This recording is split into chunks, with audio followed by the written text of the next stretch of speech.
Hey guys, so I noticed a like a knocking noise coming from the suspension. I'm not sure if it's in the front or in the back. I kind of thought that maybe it sounded like something broke, and I did hear like a piece of metal flying off on the freeway. So I thought maybe something had come loose and fallen off or whatever, and the steering's a little bit squirrely. So I'm not exactly sure. So I opened it up to kind of to check, and as far as I can tell, everything looks pretty good. I know that this side has been sitting a little bit lower than normal, because normally, so here's the bump stop, right? And it's lifted right now, but when it's on the ground, the bump stop will be maybe about an inch or half an inch away from the frame. But lately it's been pretty much riding on the bump stop, but nothing's broken. So I'm not exactly sure why it's doing that and why it's making those noises. But I did take apart the strut rod here, and as you can see, the previous strut rod, this one's alright, but the previous one, like, it kind of gouged a hole, or it, like, you know, rubbed so much that this hole got bigger than it's supposed to be, because it's supposed to be a little bit smaller.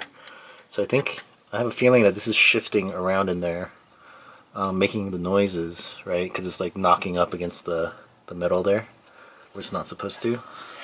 But that shouldn't cause the suspension to be low in the front.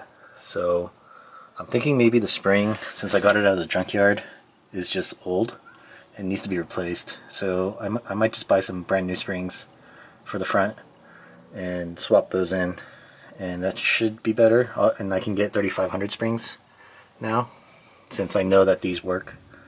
So I think I'll do that, get some new springs, and maybe try to fix this somehow, like by welding it. I don't know if welding will really fill in that gap, because the hole is like an oval now instead of a circle. So maybe filling it in with the MIG welder might work. Probably not. So I don't know, I'll try that, and yeah, see what happens. Alright, well, I tried welding it, and yeah, I don't think that's gonna work. So I just put the nut back on, and just gonna hope for the best, I guess. I tightened it as hard as I could just to keep it from shifting around too much. Hopefully the rubber the rubber, what do you call it, thing kind of holds it in place as much as possible. I think I'm just gonna have to live with it moving around a little bit, the strut rod, which kind of messes with the steering a little bit, obviously, because if this moves, kind of wiggles, then the entire control arm sort of wiggles with it, and that can cause some strange steering issues. It just feels slightly sketchy for a second. Like if I'm going on the freeway going straight, then usually it's not a problem because it like pretty much settles. But if I turn or something, or stop kind of abruptly, or anything that requires the van to go in something other than a straight line, it's just sort of, you know, kind of sketchy afterwards until it kind of stops moving again.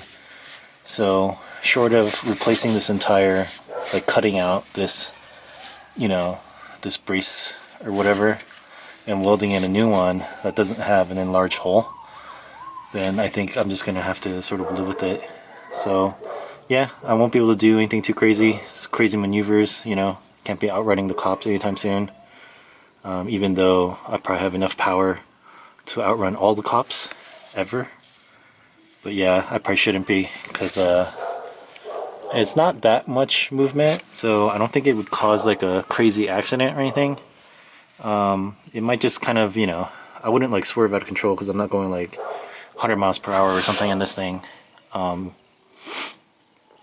So I think it'll be fine. I just have to be a little bit more careful, vigilant when I'm driving, not be texting all the time and drinking beer and whatever. like I normally do. That's just a joke, I don't do that. But yeah, I think I just need new springs because I think those are old and tired. They're out of the junkyard. They were off a box truck that probably saw plenty of use, hauling like cargo and stuff around. So I'll just order a new set, 3,500 springs this time instead of 2,500 like I have in there.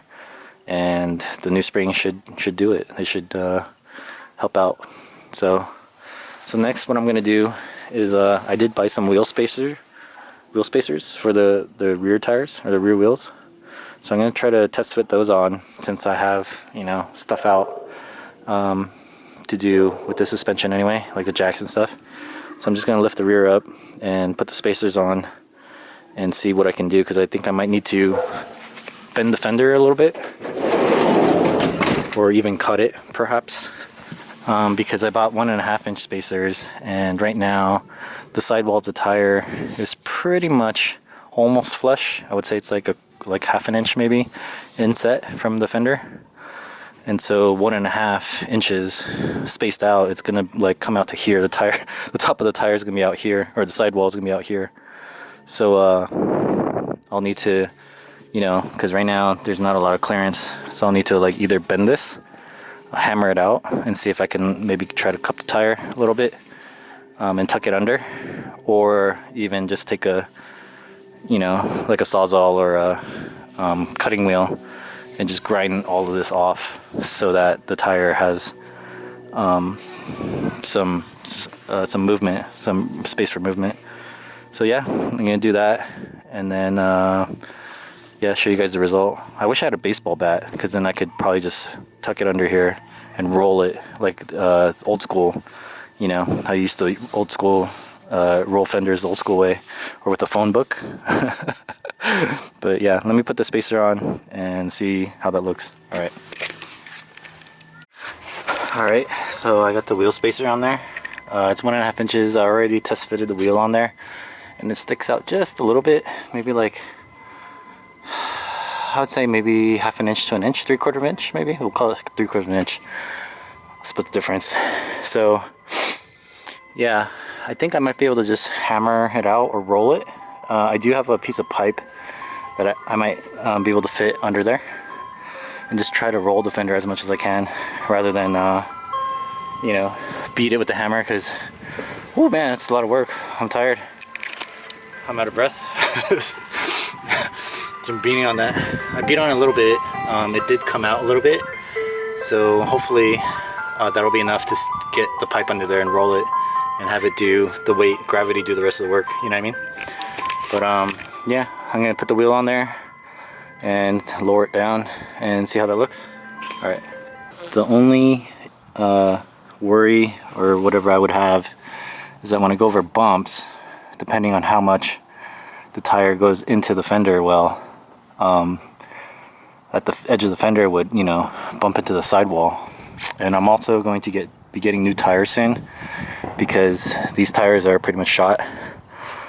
There's almost like, there's a little bit of tread left, but yeah, the fronts are definitely getting pretty bald. So I figured I'd just get all 4 at once. But yeah, I'm gonna get a wider tire. I'm gonna get a 245/65 all-terrain tires instead of these 235/65s, street tires. So because I don't think it'll make that much difference, just because the tread will be a little bit wider, maybe about, what is that, like 1/2 inch or 1/4 inch or something, 10 millimeters. What is that, like, I don't know.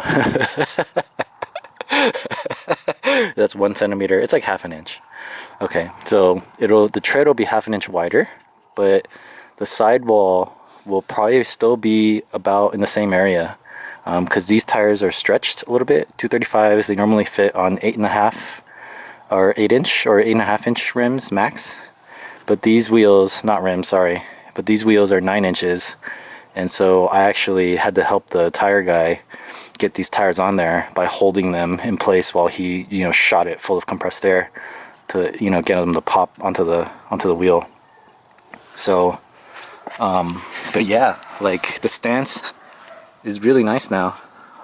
Like the tire, you know, basically barely kind of comes out right here. I think I might need to cover this because I think legally you're not supposed to have any tire outside of the fender or something. There's something about that because of the kickback that you get. So I might have to get like a mud flap or something at least. But I got fender flares, like plastic ones, you know, that they make for like the Miata and stuff. And I don't think I need them. I think maybe I should just probably like at least hammer out the fender a little bit more. I tried the rolling thing. I have this this pipe here, just a piece of a fence, and I stuck that under and I lowered the car down and I rolled it. But this metal is double layered. It's not just a single sheet of steel. It's double rolled or something. So it's pretty thick. So I don't think this really did anything. But you know, a big effing hammer definitely does stuff. So I might take the wheel back off and just hammer out some of the areas I think might be an issue. Like when the tire moves up, I think maybe this area right here might be kind of an issue. I didn't really hammer this area out. And then just at the top, maybe a little bit more. Because right here it's kind of bowed out a lot, but here it's still sort of flat. So maybe just hammer it out just a bit more. In the front, I think there's plenty of space. I don't think anything's gonna hit. It's just kind of starting from about right here and to the back. Because for the most part, the shocks kind of push my axle as far back as it can go. That's why there's this huge gap here. And also the flip kit that I got relocates the axle a little, like an inch or something backwards. So that's why it looks off center. But it doesn't really have anything to do with the driving. So yeah, I think I'm gonna take the wheel back off and just hammer this out. Oh man, I'm gonna be so tired.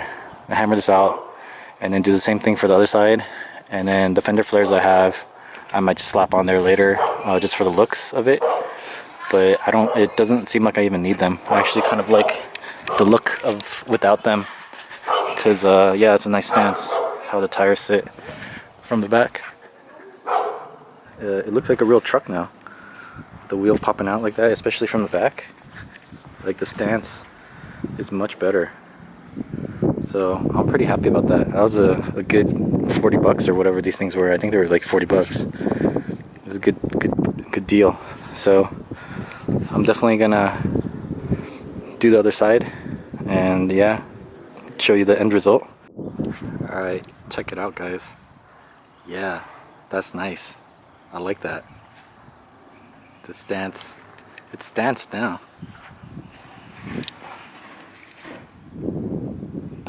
Yeah, I like the wider track. That looks really nice.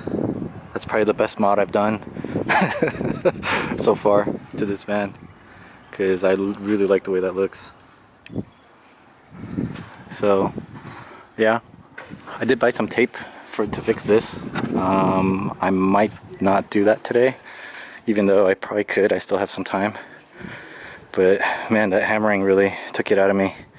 So I'm probably just gonna put away my tools and rearrange my garage in the back here, because the way I have my tool set up I don't really like,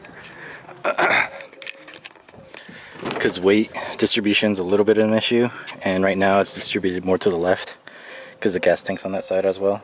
So I'm gonna maybe redistribute my tools so that more of the weight's on the right. And yeah, I'm gonna drive around, hopefully nothing rubs, and if it does, hopefully the rubbing will just kind of fix itself, you know what I mean, because it'll just bend the metal out and whatnot. But yeah, all in all, I would say that's pretty successful.